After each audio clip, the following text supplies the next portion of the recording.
ഇതുപോലത്തെ പൊട്ടിയ ബലൂണൊക്കെ വീട്ടിലുണ്ടെങ്കിൽ നമുക്കൊരു ക്രാഫ്റ്റ് ചെയ്യാം കേട്ടോ. അപ്പോൾ അതിനൊന്ന് നമ്മൾ കട്ട് ചെയ്തെടുക്കണം. അതിൻ്റെ ആ ഒരു മിഡിൽ പോർഷൻ കൊണ്ട് നമുക്ക് വേറെ ഒരെണ്ണം ചെയ്യാം. ഈ ഭാഗം കൊണ്ട് നമുക്ക് പൂവ് ഉണ്ടാക്കാം കേട്ടോ. അപ്പോൾ അതിന് ഇതേ രീതിയിൽ 4 പീസാക്കി ഞാൻ കട്ട് ചെയ്തെടുത്തിട്ടുണ്ട്. എന്നിട്ട് വീഡിയോയിൽ കാണുന്ന രീതിയിൽ ഒന്ന് മടക്കി കൊടുക്കുന്നുണ്ട്. ഇനി അതിൻ്റെ മിഡിൽ പോർഷനിൽ നമുക്ക് നൂലൊട്ടൊന്ന് ചുറ്റിയെടുക്കാം കേട്ടോ. ഇതേമാതിരി ഒന്ന് ചെയ്ത് കൊടുക്കുക. എന്നിട്ട് അതിനൊന്ന് നിവർത്തി ഇട്ട് കൊടുക്കുക. എന്നിട്ട് ഇതേ കൂട്ട് ഓരോ ലെയറും ഇതേ രീതിയിലൊന്ന് ചെയ്തെടുക്കുക കേട്ടോ. 2 സൈഡിൽ നിന്ന് ഓരോ ലെയർ വിധം ഇങ്ങനെ ചെയ്യുക. അങ്ങനെ മൊത്തം ഒന്ന് കംപ്ലീറ്റ് ആക്കുക. അപ്പോൾ ഇതുപോലെ ആട്ടോ നമുക്ക് കിട്ടുക. ചെണ്ടുമല്ലിപ്പൂവിൻ്റെ ഒക്കെ മാറി കിട്ടും കേട്ടോ. അതേമാതിരി തന്നെ ഞാൻ എല്ലാ കളറും ഉണ്ടാക്കി എടുത്തിട്ടുണ്ട്. എന്നിട്ട് അതിൻ്റെ ബാക്കി പുറത്തേക്കൊക്കെ നിൽക്കുന്ന ഭാഗം ഒന്ന് കട്ട് ചെയ്ത് കളയാവേ. ഇനി ആ പൂവിൻ്റെ ബാക്കി ഭാഗങ്ങൾ കൂടി ഒന്ന് നമുക്ക് സെറ്റാക്കി എടുക്കാം. അതിന് നമുക്ക് തണ്ടും ഇലയാണ് സെറ്റാക്കേണ്ടത്.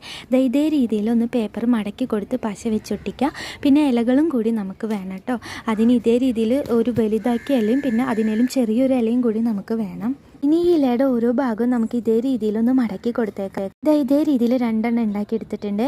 ഇനി നമുക്ക് ഈ പൂവിൻ്റെ ബാക്കിൽ ഇതൊക്കെ ഒന്ന് സെറ്റാക്കി എടുക്കാം. ഞാൻ ഡബിൾ സൈഡ് പശ എടുക്കുന്നുണ്ട്. എന്നിട്ട് ആ പൂവിൻ്റെ ബാക്കിലോട്ട് ഒട്ടിച്ച് കൊടുക്കുന്നുണ്ട്. എന്നിട്ട് ആ തണ്ടിനെ അവിടേക്ക് ഒട്ടിക്കുന്നുണ്ട്. പിന്നെ ഒരു ഇലയും കൂടി ചെറുതാക്കി കട്ട് ചെയ്ത ഇലയും കൂടി അതിലേക്ക് സെറ്റ് ചെയ്യുന്നുണ്ട്.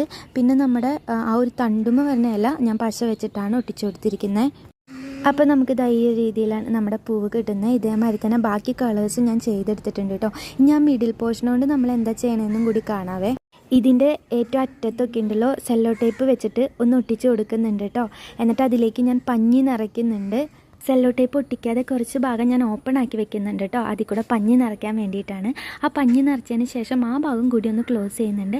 അപ്പോൾ ഈ 2 ഐറ്റംസാണ് ഞാൻ ഉണ്ടാക്കിയെടുത്തത്. ഇത് ജസ്റ്റ് ഒരു ഷോക്കേസ് ആയിട്ട് കേട്ടോ.